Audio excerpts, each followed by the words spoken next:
Hello everybody. இன்றைக்கி நான் ஒரு புது சேனல் ஓப்பன் பண்ணி எனக்கு பிடிச்ச படத்தை எல்லாம் உங்களுக்கு ஸ்டோரியாக சொல்கிறதுக்கு வந்திருக்கேன். சொல்கிறதுக்கு நான் ரெடி, கேட்குறதுக்கு நீங்கள் ரெடியா? கதைப்போமா? இன்றைக்கி நான் கொண்டு வந்திருக்க படம் 96. எல்லாருக்கும் ரொம்ப ஃபேவரட்டான இந்த படம், எனக்கும் ரொம்ப ஃபேவரட்டான படம். ஸோ என்னோடய ஜேர்னியை நான் இந்த படத்துலேருந்தே ஆரம்பிக்கணும்னு நினைக்கிறேன். வாங்க கதைக்குள்ளே போகலாம். இந்த படத்தோட ஒன்லைனர், நம்ம ஹீரோ ஒரு ஃபோட்டோகிராஃபர். அவரோட ஜேர்னியில் அவரோட ஸ்கூல் ரீயூனியனுக்கு போகும்போது அங்கே அவரோட ஃபர்ஸ்ட் லவ்வை மீட் பண்ணுறாரு.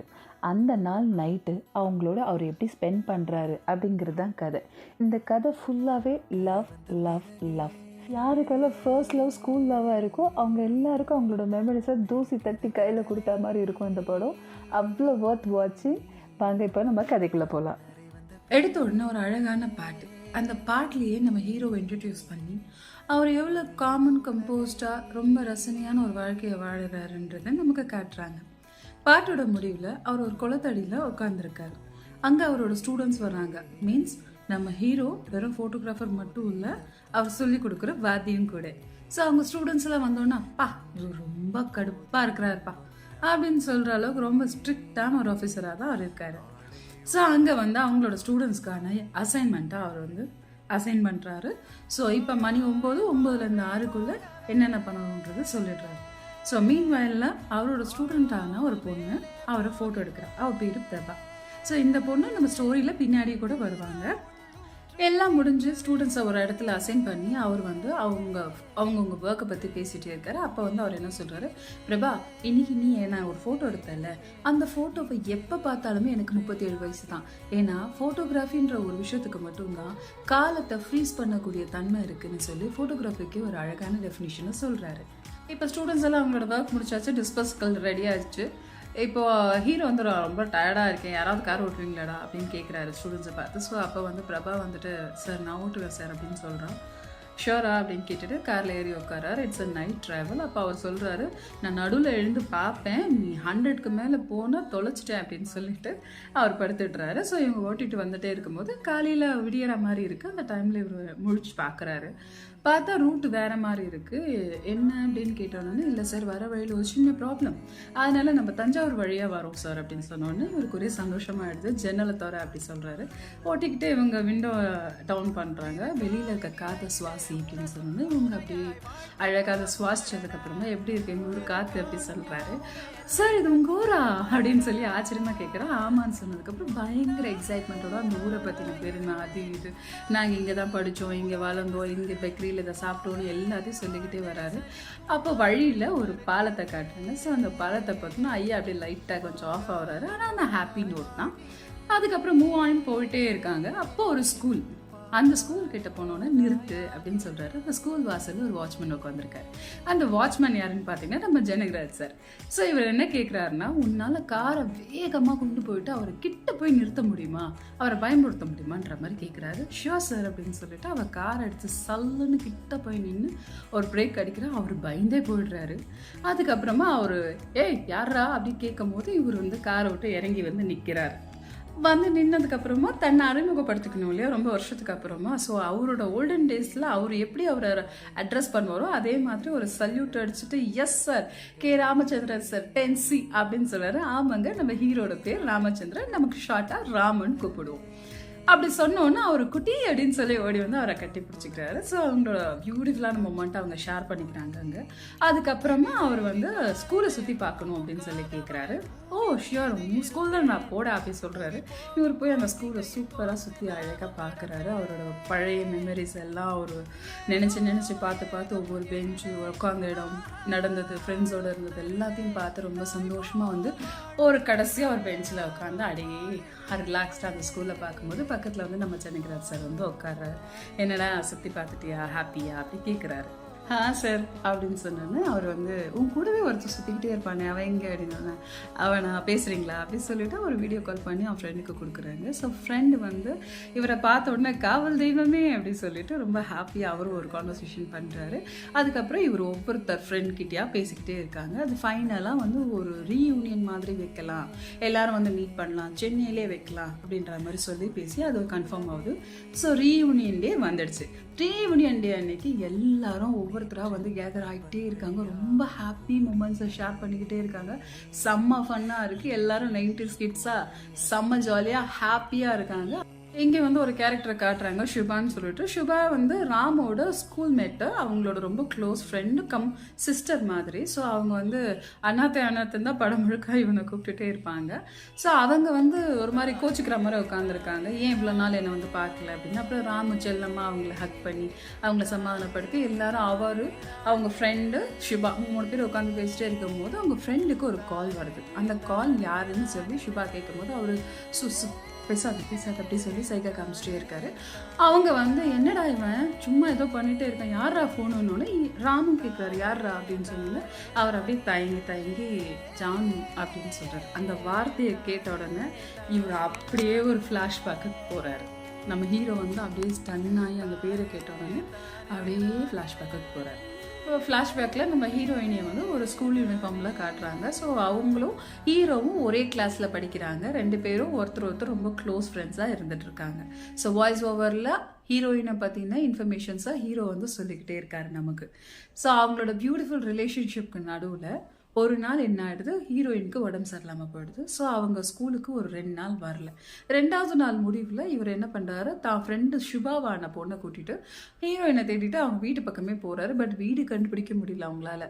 ஸோ ஷுபா என்ன சொல்கிறாங்க, 2 நாளில் அவளே ஸ்கூலுக்கு வந்துருவாடா, மண்டே வந்துருவாடா அப்படின்னு சொல்லி அவனை தைரியப்படுத்தி வீட்டுக்கு கூட்டிகிட்டு வந்துடுறாங்க. பட் அவன் ஃபுல்லாக அவன் நினைப்பிலே இருக்கான், ஆப்சன்ட் மைண்டடாக இருக்கான். எப்படா அவள் வருவான்னு காத்துக்கிட்டே இருக்கா. ஸோ மண்டே மார்னிங் எழுந்த உடனே ரொம்ப வேகமாக கிளம்பி ஸ்கூலுக்கு வரான். அவ்வளோ ஆர்வமாக எதுக்குன்னா தான் ஃப்ரெண்டு அன்னைக்காவது வருவாளா அப்படின்ற ஒரு எக்ஸ்பெக்டேஷனோட அவன் ஸ்கூலுக்கு வந்து உட்காடுறான். மண்டே அன்னைக்கு ஜானுவும் ஸ்கூலுக்கு வரா. பட் ரொம்ப டயர்டாக வரா. எல்லாரும் போய் என்னாச்சு ஏதாச்சுன்னு கேட்டு ஜானு விசாரிக்கிறப்போ ராமாவில் மட்டும் போய் பேசவே முடியல. என்னமோ தெரியல, இந்த 2-3 நாள் பிரேக் அவனை வந்து ஒரு மாதிரி ஃபீல் பண்ண வச்சிருச்சு. அவனுக்குள்ளே ஏதோ ஒரு மாற்றம் இருக்குது, அது அவனுக்கு சொல்ல தெரியல. அவன் அப்படியே பார்த்துக்கிட்டே இருக்கானே தவிர அவன் போய் பேசவே இல்லை. ஆனால் ஜானு வந்து பிளேஸில் உட்காந்தோன்னு முதல்ல திரும்பி பார்த்தது ராம் இருக்கானா அப்படின்னு பார்த்து அவனை பார்த்து ஒரு ஸ்மைல் கொடுக்குறா. இதுவே வந்து ராமுக்கு பயங்கர ஹாப்பி ஆகிடுது. ஒரு 2 நாளுக்கு அப்புறமா ஷுபா கிட்ட போய் தனக்கு என்ன மாதிரி ஒரு ஃபீல் இருக்குது அவன் மேலே அப்படின்றத அவன் சொல்லிடுறான். ஷுபா பயங்கர ஷாக் ஆகிடுறா. இதை ஜானுவும் கேட்டுட்டு தான் இருக்கா. ஆனால் ஜானுவோ ராமுவோ எதுவுமே பேசிக்கல அந்த இடத்துல. இப்போ ஒரு நாள் வந்து ஜானுவே வந்து ராம்கிட்ட வந்து என்னடாச்சு, ஏன் ஒரு மாதிரி இருக்க, எதையாவது மனசில் போட்டு குழப்பிக்கிட்டு நீ படிப்பை கோட்டை விட்டுறாத, நீ நல்லா படிக்கணும் புரியுதா அப்படின்னு சொல்லும்போது மண்டே ஆடுறான். ஏதாவது சொல்லணுமா என்கிட்ட அப்படின்னா இல்லை அப்படின்னு சொல்லி ரொம்ப டென்ஷனாக இருக்கும் போது சரின்னு இவளே வந்துடுறா. அதுக்கப்புறமா ஒரு நாள் அவளோட பர்த்டே வருது. ஸோ அழகாக ட்ரெஸ் பண்ணிவிட்டு ஒரு ஹாஃப் சாரியில் அவள் ஸ்கூலில் சாக்லேட் கொடுக்கறதுக்கு கிளாஸில் வரா. அப்போ எதிர்க்கு ஷுபா வரும்போது ஷுபா கிட்ட சாக்லேட்டை கொடுத்துட்டு ராம் எங்கே அப்படின்னு சொல்லி கேட்கும்போது ஷுபா சொல்கிறா, அப்படியே இரு, உன் பின்னாடி தான் ராம் வந்துட்டு இருக்கான் அப்படின்னு சொல்லி கிட்ட வந்த உடனே அப்படியே இவளை அழகாக திருப்பி காட்டுறா. அவளை தேவதை மாதிரி அப்படி ஒரு ஹாஃப் சாரியில் பார்த்தோம்னா ராம் அப்படியே ஷாக் ஆகிடுறான். அவனால் எதுவுமே பேசவே முடியல. இவன் மூஞ்சிக்கு நேராக சாக்லேட் டப்பா ஒன்று சாக்லேட் எடுத்துக்கோ அப்படின்னு சொல்லி சொல்கிறான். அவன் ஒரு சாக்லேட் எடுத்துகிட்டு அப்படியே சைலண்ட்டாக இருக்கும்போது 2 ஃப்ரெண்ட்ஸ் ஓடி வந்து கையை பிடிச்சிக்கிறானுங்க. விடாதரா இன்னைக்கு அவன் பேச சொல்கிறான் அவனை அப்படின்னு சொன்னோன்னே என்ன சொல்ல அப்படின்னு சொல்லுவாங்க. அவன் அப்படியே கம்மன்னு இருப்பான். அவனுக்கு அப்படியே வேர்த்து போகும். என்னடா இப்படி வேர்த்து போகுது எனக்கு அப்படின்னு சொன்ன உடனே பக்கத்துலேயே நின்றுட்டு இருந்த ஷுபா வந்து எங்கள் அண்ணாத்தை வந்து ஸ்போர்ட்ஸ் மேனு அப்படிதான் சொல்லி அவன் ஹார்ட்டில் எப்படி கை வைப்பான். அவனுக்கு அப்படியே பயங்கரமாக ஃபாஸ்ட்டாக பீட் ஆகுது. அவளுக்கு ஃபீல் ஆகும், என்ன இப்படி அப்படின்னா ஜானு வந்து என்னாச்சு அப்படின்னு கேட்கும்போது ஜானுவோட கையை தூக்கி ராமோட செஸ்ட்டில் வச்சு நீயே கேள, அவன் ஹார்ட் எப்படி துடிக்குது பாரு அப்படின்னு சொன்ன உடனே அவள் கையை பட்ட உடனே ராம் அப்படியே ஃபெயிண்ட் ஆகி பர்த்துன்னு கீழே விழுறான். இப்படியே நாள் போயிட்டே இருக்கு. அவங்க வந்து ஒருத்தருக்கு ஒருத்தர் பேசிக்க மாட்டாங்களே தவிர கண்ணால் நல்லாவே பேசிக்கிறாங்க. கூட இருக்க ஃப்ரெண்ட்ஸும் அவங்கள கலட பண்ணிக்கிட்டே இருக்காங்க. இந்த டைமில் ஒரு எக்ஸாம்ஸ் வருது, ஃபைனல் எக்ஸாம்ஸ். இதெல்லாம் முடிச்சுட்டு லாஸ்ட் டே எல்லாரும் பிரிய போகிறோன்ற அந்த நோட்டில் எல்லாரும் ஒருத்தர் பாய் சொல்லிட்டு கிளம்பும் போது ராமும் ஜானுவும் மட்டும் சைக்கிளில் அந்த பாலத்து மேலே போயிட்டே இருக்காங்க. அந்த பாலத்தை தான் ஃபர்ஸ்ட் ஸ்டார்டிங்கில் காட்டியிருப்பாங்க. நம்ம ராம் அதை பார்த்த உடனே அப்படியே கொஞ்சம் ஆஃப் ஆயிருப்பாரு. ஸோ அந்த பாலத்து மேலே போயிட்டே இருக்கும் போது ஜானு வந்து ஒரு இடத்துல ஸ்டாப் பண்ணிட்டு சரி நான் அப்போ கிளம்புறேன் அப்படின்னு சொல்லிட்டு அவங்க அதுக்கப்புறம் மூவ் ஆன் ஆயிடுவாங்க. இப்போ ராமுக்கு வந்து ஐயோ இப்போ கூட நம்ம பேசலையேன்ற ஒரு குற்றம் வச்சு நான் அங்கேயே நின்று தவச்சிட்டு இருக்கும் போது ஜான் மறுபடியும் வேகமாக சைக்கிளில் அந்த இடத்துல வருவாங்க. இவருக்கு பார்த்தோன்னு ஒரே சந்தோஷமா இருக்கும். வந்து நின்ன செகண்டு நான் இங்கு பேனாவை எடுத்து ராமோட சட்டையில் பளிச்சு பளிச்சுன்னு அந்த இங்கை தெளிச்சுட்டு இதை மறந்துடாத அப்படின்னு சொல்லிட்டு போவாங்க. எஸ், அந்த டைம்லலாம் வந்து லாஸ்ட் டேஸில் வந்து இந்த மாதிரி இங்க் எடுத்து இன்னொருத்தவங்க சட்டையில் அடிச்சு இது ஏன் இங்குடா அப்படின்னு சொல்கிறதோ, இல்லை சைன் போட்டு கொடுக்குறதோ, இல்லை கை நாட்டு வைக்கிறதோ, இதெல்லாம் வந்து அப்போ வந்து ஃபேர்வெல் டே, அது லாஸ்ட் ஃபேர்வெல்லாக இருக்கும். ஸோ அதை வந்து இவங்க இப்போ பண்ணிட்டு மறந்துடாது அப்படின்னு சொல்லிட்டு போகும்போது அப்படியே நின்று பார்ப்பாரு இல்லையா, அதுலேருந்து அப்படியே back to the real life வராங்க. இப்போ ராம் இங்கே ப்ரெசென்ட்டில் வந்து அந்த இடத்துல வந்து வெயிட் பண்ணிகிட்டே இருக்காரு, ஜானு எப்போ வருவான்னுட்டு. அவருக்கு பயங்கர டென்ஸ்டாக இருக்கும். எல்லார் ஃப்ரெண்ட்ஸ் எல்லாம் நார்மலாக இருடா, ஏன்டா, நான் ஒன்றும் இல்லை வரேன்னு சொல்லிட்டு தனியாக போய் ஒரு தட்டி ஒன்று இருக்கும், அதுக்கு பின்னாடி போய் நின்றுட்டுருப்பாரு. ஸோ இவங்க எல்லாரும் என்னடா இவன் இப்படி பண்ணுறான் அப்படின்னோன்னா, இன்னும் அவனுக்கு யூனிஃபார்ம் ஒன்று தான் இல்லை, இன்னும் அந்த 10ஆம் கிளாஸ் ராமா தாண்டா அவன் இருக்கான் அப்படின்னு சொல்லிட்டே இருக்கும்போது ஜானுவோட என்ட்ரி. நம்ம த்ரிஷா தான் நம்மளோட ஹீரோயின். ஸோ ஜானுவோட என்ட்ரி அழகாக அவங்க உள்ளே வராங்க. வரும்போது செட் ஆஃப் ஃப்ரெண்ட்ஸ் போய் அவங்கள சூழ்ந்துக்கிறாங்க. ஜானு எப்படி இருக்க அப்படி இப்படின்னுட்டு அவங்கக்கிட்டலாம் பேசிட்டு விட பெற்றுட்டு வரும்போது இவங்க ஃப்ரெண்ட்ஸை பார்க்குறாங்க. ஃப்ரெண்டை பார்த்துட்டு என்னடா எப்படி இருக்க அப்படின்னு சொல்லிட்டு வராங்க. இங்கே சுபா உட்காந்துருக்காங்க. சுபா பார்த்தோன்னே சுபா ரொம்ப எமோஷ்னல் ஆகுறாங்க. என்னடி எப்படி இருக்கு, எவ்வளோ வருஷம் ஆச்சுன்னு சொல்லி ஒருத்தர் கட்டி பிடிச்சிட்டு அங்கே உட்காந்து சுபா அடுத்த கதைகளை பேசிக்கிட்டே இருக்காங்க. ஜானுவோட கண்கள் மட்டும் எதுவும் தேடிக்கிட்டே இருக்கு. ஸோ சுபாவுக்கு புரியுது. சுபா வந்து ஃப்ரெண்டுக்கிட்ட சைகா காட்டுறா, போய் கூப்பிட்டுட்டு வா அப்படின்னு சொல்லிட்டு. என்ன ஆச்சு அப்படின்னு சொன்னதுன்னா, ஒன்றும் இல்லை அப்படின்னு சொல்லி பேசிகிட்டே இருக்காங்க. ஃப்ரெண்டு போய் கூப்பிடுறான் ராம வந்து, வா ஜானு வந்திருக்கா அப்படின்னு. நான் வரேன் போடா அப்படி சொல்லிட்டே இருக்கேன். வாடானோன்னு அடிக்கிறான் அவனை. அவன் சொல்ல, இங்கே வயசாகிடுச்சுடா, என்ன இப்போவும் இப்படியே அடிக்கிற அப்படின்னு சொல்லிட்டு அங்கேருந்து வந்து சுபா கிட்ட அடிக்கிறாம்மா அவன், நீயே போய் கூப்பிடு அப்படின்னு சொல்லும்போது ஜானு வந்து என்ன ஆச்சு, என்ன பிரச்சனை அப்படின்னு சொல்லி கேட்பான். ஒன்றும் இல்லை, ராம் வந்திருக்கான், அவன் சின்ன பிள்ளை மாதிரி அங்கே ஒளிஞ்சிக்கிட்டு இருக்கான் அப்படின்னு சொன்ன உடனே இப்போ த்ரிஷாவோட பாயிண்ட் ஆஃப் வியூலேருந்து ஃப்ளாஷ்பேக்குக்கு போகிறோம் நம்ம. இப்போ வந்து நம்ம ஜானு வந்து 11th ஸ்டாண்டர்ட் ஜாயின் பண்ணிட்டாங்க இல்லையா. ஸோ ரொம்ப ஆசையாக ஸ்கூலுக்கு கிளம்பி வராங்க, ஏன்னா அவங்களோட ட்ராமா பார்க்க போகிறோம் அப்படின்னு சொல்லிட்டு. ஆனால் ஸ்கூலுக்கு வந்தால் அவங்களுக்கு ஒரு சின்ன ஏமாற்றம், ராம் அங்கே இல்லை, தேடிக்கிட்டே இருக்காங்க. கிளாஸில் டீச்சர் வந்து அட்டண்டன்ஸ் எடுக்கும்போது கூட ராமோட பேர் இல்லாததை பார்த்துட்டு ரொம்ப ஷாக்கிங்காக இருக்காங்க. ஃப்ரெண்ட்ஸ் எல்லாம் ராம் எங்கேன்னு தேடுறாங்க. இவங்க ரொம்ப டிப்ரெஸ்டாக இருக்காங்க. ராம் வந்து ஸ்கூல்லேருந்து டிசி வாங்கிட்டு போயிட்டாங்கன்ற இன்ஃபர்மேஷன் கிடைக்குது.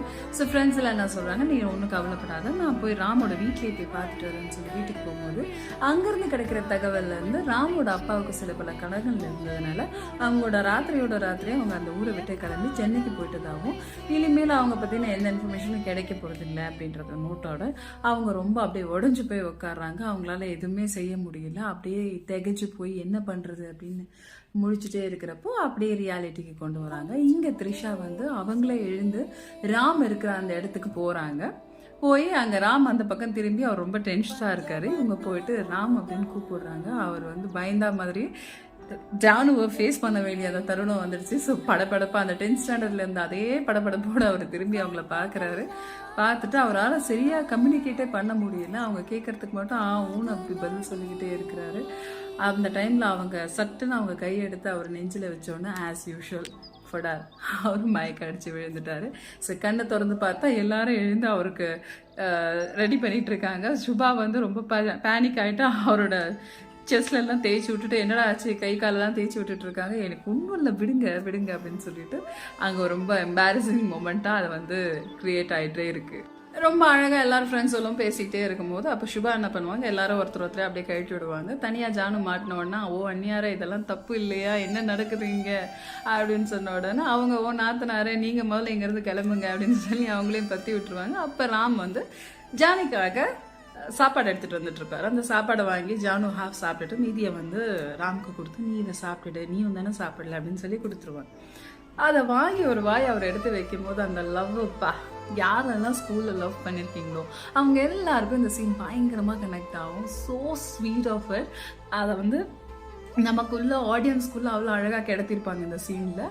அந்த சீனெல்லாம் முடிச்சதுக்கப்புறமா இப்போ சுபாவும் அவங்க ஃப்ரெண்டும் பேசிப்பாங்க, ஃபோனில் பண்ணி பேசிப்பாங்க. என்னடா நடக்குது இங்கே, எனக்கு ஒரே பயமாக இருக்குது, இவங்க இவ்வளோ ஸ்பீடாக இருக்காங்க அப்படின்னு சொல்லும்போது அவர் சொல்லுவார், ஆமாம் ஜானோட புருஷன் சிங்கப்பூரில் இருக்கான், அவனுக்கு மட்டும் இது தெரிஞ்சதுன்னா இந்த ப்ரோக்ராமெல்லாம் ஆர்கனைசர்ன்ற பேரில் நம்ம 2 பேருக்கு அதுதான் என்ன ஆகுமோ தெரியாது அப்படின்னு சொல்லி அங்கே ஒரு சின்ன ஒரு இது காமிக்கலாக அந்த சீனை கொண்டு போயிருப்பாங்க. அதுக்கப்புறமா எல்லாமே சேர்ந்து ஒரு ஃபோட்டோ எடுத்துப்பாங்க. ஃபோட்டோஸ் எடுத்துக்கிட்டதுக்கப்புறமா ஒரு கேக் கட்டிங்கோட இந்த ஃபங்க்ஷனை அவங்க அங்கே முடிப்பாங்க. இப்போ எல்லாரும் ஒரு காஃபி ஷாப்பில் உட்காந்து காஃபி குடிச்சிட்டே இருக்கும்போது ஜானு தான் குழந்தைய ஃபோட்டோவை காட்டுறான். ஸோ எல்லாரும் பார்க்குறாங்க. ராமும் அதை வாங்கி பார்த்துட்டு ரொம்ப ஆசையாக பார்த்துட்டே இருப்பான். அப்போ வந்து ஒருத்தன் சொல்லுவான், என்னடா சின்ன குழந்தை இப்படி சைட் அடிக்கிற அப்படின்னு சொன்னோன்னு சுபா வந்து வாய் வளரிடுவா. இதுக்கு தான் சொல்கிறது காலகாலத்தில் கல்யாணம் பண்ணிக்கணும் அப்படின்னு சொன்ன உடனே ஜானுக்கு பயங்கர ஷாக்கு. என்ன கல்யாணம் பண்ணிக்கல, ஏன் கல்யாணம் பண்ணிக்கல அப்படின்னு ஆர்வமாக கேட்குறான்.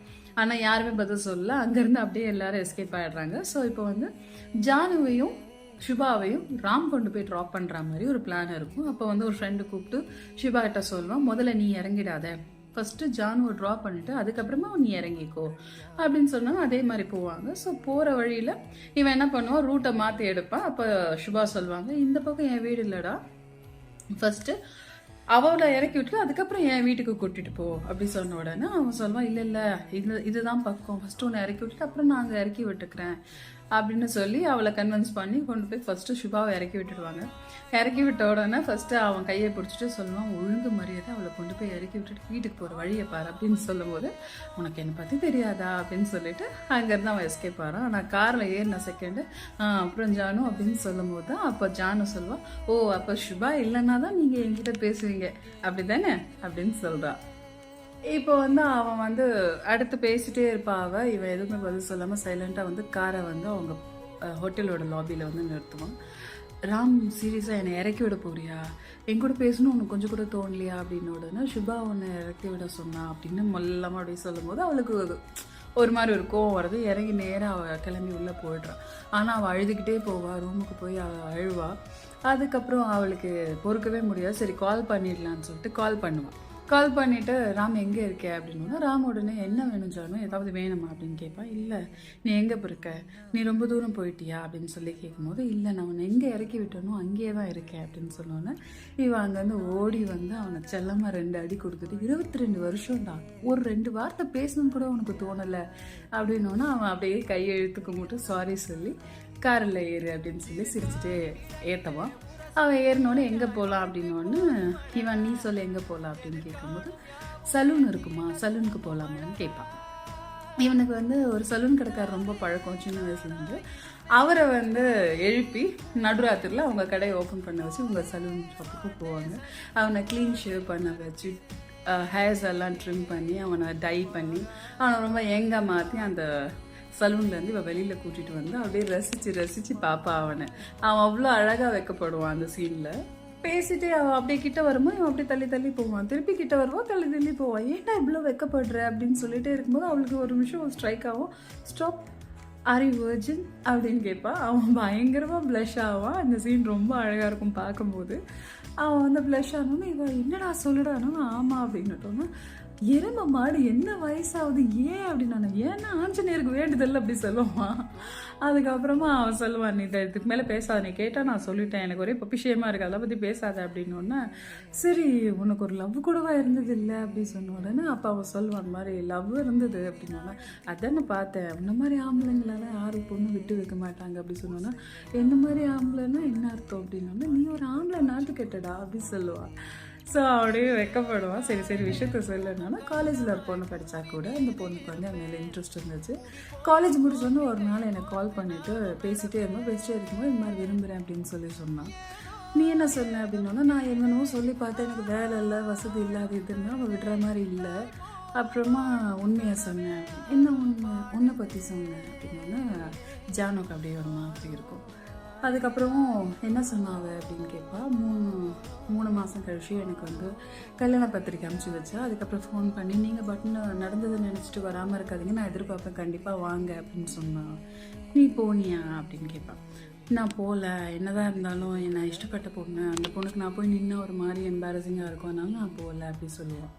ஜானு வந்து ஒரு மாதிரி கில்ட்டாக ஃபீல் பண்ணி அவளோட பாயிண்ட் ஆஃப் வியூ சொல்ல ஆரம்பிப்பான். நான் உன்னை ரொம்ப தேடினேன், எங்கே போனேன், என்ன பண்ணுறது, யாரை கேட்குறது, எப்படி தேடுறது எதுவுமே தெரியாமல் தவிச்சு போயிருந்தேன். படிப்பில் நாட்டம் இல்லை, எங்கே கல்யாணம் பண்ணி வச்சுட்டு போகிறாங்களோன்ற பயத்தினால மட்டுமே காலேஜை முடித்தேன். ஆனால் எங்கள் அக்கா வந்து ஓடி போய் கல்யாணம் பண்ணிக்கிட்டான்றதுனால உடனே அவசரமாக மாப்பிள்ளை பார்த்து எனக்கும் கல்யாணம் பண்ணாங்க. ஆனால் கல்யாண மடையில் உட்காந்துருக்கும் போது கூட ஏதாவது ஒரு மேஜிக்கலி நீ வந்து என் ஜானுவை என்கிட்ட கொடுத்துருமாங்க அப்படின்னு சொல்லி என்னை கூட்டிகிட்டு போயிட மாட்டியா அப்படின்னு என்னை என்னென்னமோ யோசனையெல்லாம் இருந்தேன். ஆனால் நான் நினச்சது எதுவுமே நடக்கல. வெறும் கல்யாணம் மட்டும்தான் நடந்தது. அதுக்கப்புறம் என் மனசுமே உடைஞ்சு போயிடுச்சு அப்படின்னு சொல்லி அவள் அப்படியே ஸ்லோவாக அதை நிறுத்துவா. இதை கேட்டுக்கிட்டே அவளை ட்ராவல் பண்ணி அவனோட ஹோட்டலுக்கு கூட்டிகிட்டு வருவான் அவன். அந்த டைமில் வந்து அப்படியே யோசிச்சுக்கிட்டே வரும்போது, ஐம் சாரி, நான் உன்னை கில்ட்டியாக ஃபீல் பண்ண வைக்கணுங்கிறதுக்காக சொல்லலை ராம். என் மனசில் இருக்கிறதெல்லாம் நானும் யார்கிட்ட கொட்ட முடியும்னு சொல்லும்போது, இல்லை ஜானு, அப்போ நான் உன் காலேஜுக்கு வந்தது, உன்னை பார்க்கணுன்னு சொல்லி லெட்ரு கொடுத்தது எதுவுமே உனக்கு தெரியாதா அப்படின்னு கேட்டோன்னா, பொய் சொல்லாத, என்ன சொல்கிற அப்படின்னா, நிஜமாக தான் நான் வந்தேன் அப்படின்னு சொன்னேன்னு அப்படியே ஃப்ளாஷ்பேக்குக்கு போகும். ஃப்ளாஷ்பேக்கில் வந்து இவனும் இவன் ஃப்ரெண்டும் வந்து ஜானுவை தேடிட்டு அவங்க காலேஜுக்கு போயிருப்பாங்க. காலேஜ் வாசலில் ஒரு பொண்ணை பிடிச்சி, இந்த மாதிரி நான் அந்த பொண்ணை பார்க்கணும், நீங்கள் வந்து நான் கே ராமச்சந்திரன் வந்திருக்கேன்னு கொஞ்சம் போய் சொல்லுங்கன்னு சொல்லி அந்த பொண்ணுக்கிட்ட போய் சொல்லுவாங்க. அவள் போய் ஜானுக்கிட்ட போய் பேசி நிற்கும் போதே அவள் வந்து திட்டி விட்டுடுவா. இவனுக்கு இதான் வேலையா, இந்த மாதிரி வேலையெல்லாம் இன்னொரு வாட்டி பார்த்தீங்கன்னா அரைஞ்சிடுவேன் அப்படின்னு சொல்லி அந்த பொண்ணை திட்டி விட்டுடுவா. அப்போ அவள் அதை வந்து சொல்லும் போது இங்கே ராம் ரொம்ப உடஞ்சி போயிடுவான். சரி, இனிமேல் நான் அவங்கள டிஸ்டர்ப் பண்ண மாட்டேன்னு மட்டும் சொல்லிடுங்கன்னு சொல்லிட்டு அந்த இடத்துலேருந்து கிளம்பி போயிடுவான்.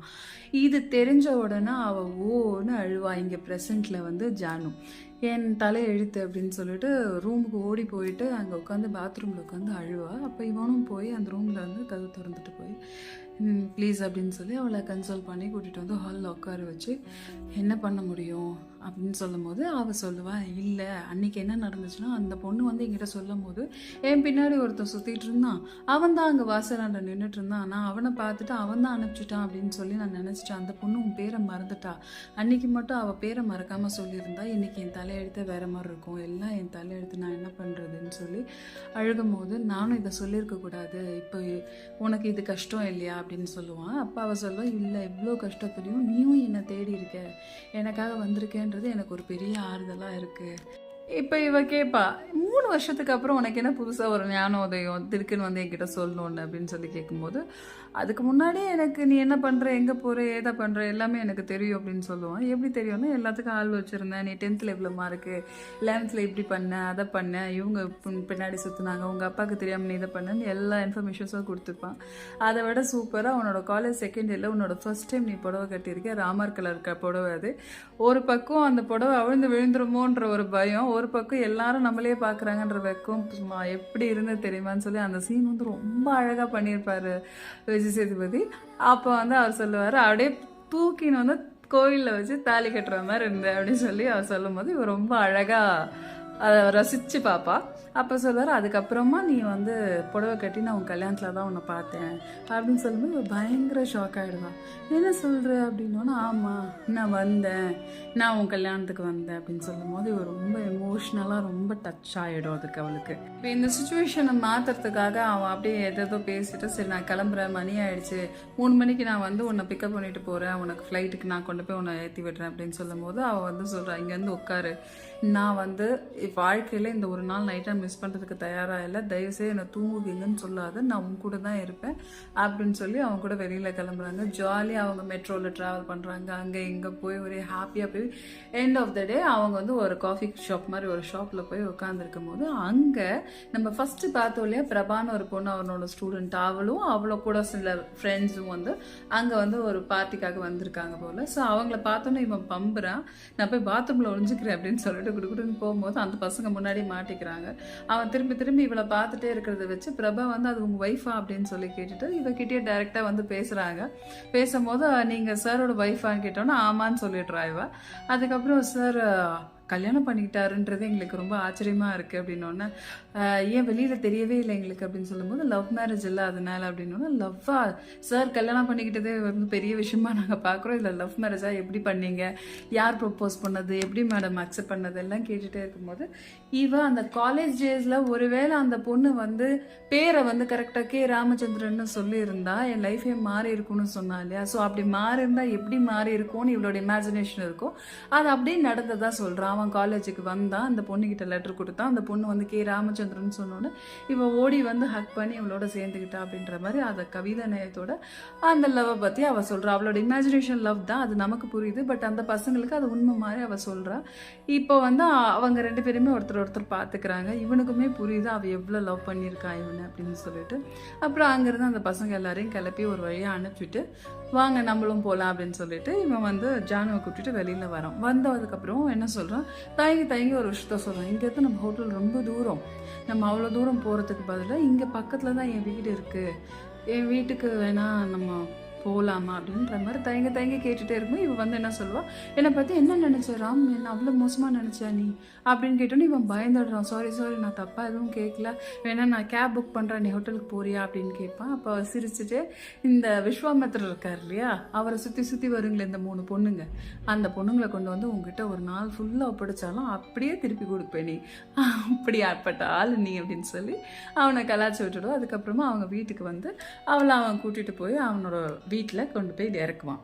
இப்போ வீட்டுக்கு கூட்டிகிட்டு வந்துட்டு அந்த வீடு ரொம்ப அழகாக இருக்கும். அவள் ரொம்ப ரசிச்சு எல்லாம் பார்த்துட்டே இருப்பாள். ஸோ இவளோட ட்ரெஸ் எல்லாம் சேஞ்ச் பண்ணிவிட்டு அவனோட ஷர்ட் அவள் போட்டுக்கிட்டு வெளியில் வந்தோடனே உனக்கு பசிக்குதான்னு இவன் கேட்பான். இல்லை எனக்கு பசிக்கல அப்படின்னோடனே எனக்கு பசிக்குது அப்படின்னு சொல்லுவான். ஸோ இவள் கையால் சமைச்சு அவளுக்கு சாப்பாடு கொடுத்துட்டே இருப்பாள்.